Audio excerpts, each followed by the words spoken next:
आइए हम लोग देखते हैं लॉ ऑफ एक्सपोनेंट्स को। अगर एक्स स्क्वायर है, सबसे पहले तो ये एक्स जो है इसको बोलते हैं हम बेस, और ये जो 2 है इसको बोलते हैं पावर।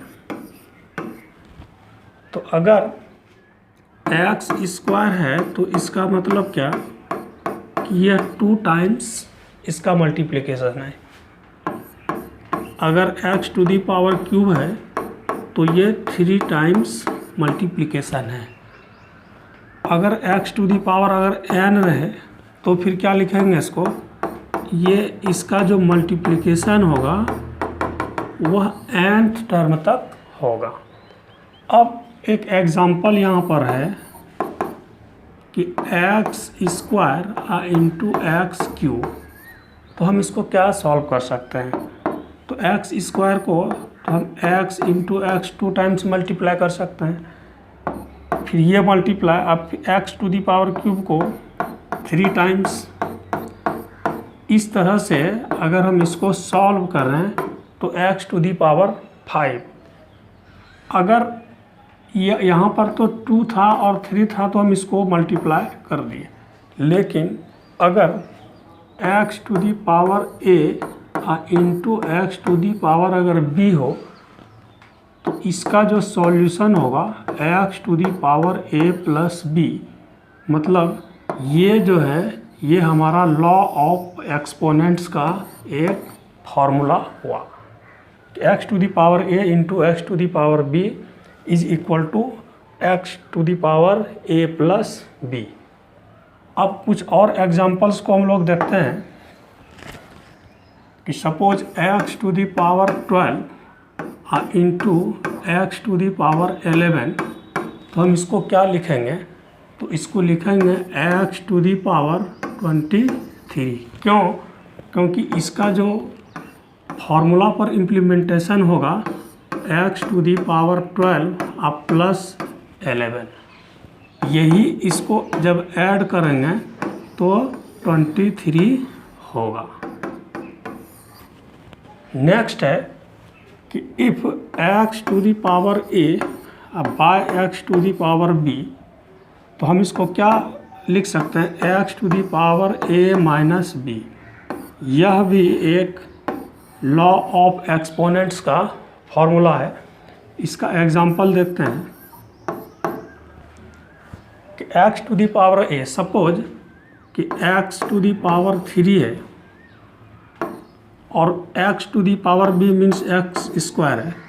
तो अगर हम इसको ऐसे सॉल्व करें तो ये तो एक्स इंटू एक्स और नीचे डिनोमिनेटर में एक्स इंटू एक्स, और इसको अगर हम कैंसिल कर दें तो इस तरह से होता है एक्स। लेकिन इसी को जब हम इस फॉर्मूला पर इम्प्लीमेंट करें तो देखें एक्स आता है क्या, तो x to the power 3 by x square, इसको हम क्या कर सकते हैं, तो x to the power 3 minus 2, तो x to the power 1 is equal to x. तो ये इसका इक्वल हो गया। इसका मतलब ये फार्मूला लॉ ऑफ एक्सपोनेंट्स का हम लोगों को यूज करना होगा, इसको बार बार जब भी इस तरह का प्रॉब्लम आवे। तीसरा है लॉ ऑफ एक्सपोनेंट्स का कि if a into b to the power n, तो हम इसको क्या लिख सकते हैं, तो इसको हम लिख सकते हैं a to the power n into b to the power n. इसका एग्जांपल देखते हैं कि सपोज 2 इंटू 3 और इस पर पावर है 2, तो इसको हम फार्मूला से पहले इम्प्लीमेंट करके देखते हैं। तो 2 to the power 2 into 3 to the power 2, तो सॉल्यूशन क्या हो जाएगा, 4 इंटू 9 इज इक्वल टू 36। ये हुआ फार्मूला पर। और अगर फार्मूला का यूज नहीं करें तो फिर देखते हैं क्या होता है। तो 3 इंटू 2 तो कितना हो जाएगा 6, और इसका मल्टीप्लिकेशन 36।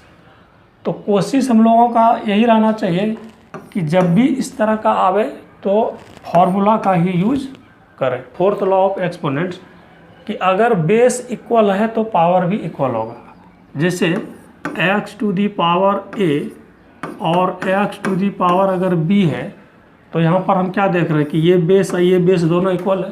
तो अगर बेस इक्वल है तो पावर भी इक्वल होगा, मतलब a is equal to b। अगर 6 to the power 3 is equal to 6 to the power अगर a हो, तो हम इसको लिख सकते हैं कि a का जो वैल्यू होगा वह होगा 3। क्यों होगा? क्योंकि बेस अगर इक्वल है तो यहाँ पर बेस इक्वल है 6 और 6। बेस अगर इक्वल है तो पावर भी इक्वल होगा। तो जैसे यहाँ पर a इक्वल टू b हो गया इक्वल, उसी तरह से यहाँ पर 3 इक्वल टू a या फिर a इक्वल टू 3। और भी लॉ ऑफ एक्सपोनेंट्स को देखते हैं कि अगर कोई नंबर है, कोई नंबर एनी नंबर, इस पर अगर पावर 0 हो तो यह हमेशा 1 होगा। जैसे कि 3 टू दी पावर 0 है तो ये 1 होगा, 5 टू दी पावर 0 तो ये 1, 3, 6, 5, 7, 9 इस पर भी अगर पावर 0 है तो 1 होगा। कुछ भी जो भी नंबर हम लिख दें, लेकिन इसके ऊपर अगर पावर 0 है तो वह हमेशा 1 होता है। और भी है इसका कुछ छोटा छोटा, जैसे कि x टू दी पावर -2 है तो हम इसको क्या लिखेंगे 1/x²। x to the power -3 है तो हम इसको क्या लिखेंगे 1/x³। x to the power अगर -5 है तो हम इसको लिखेंगे x to the power 5, 1/x to the power 5।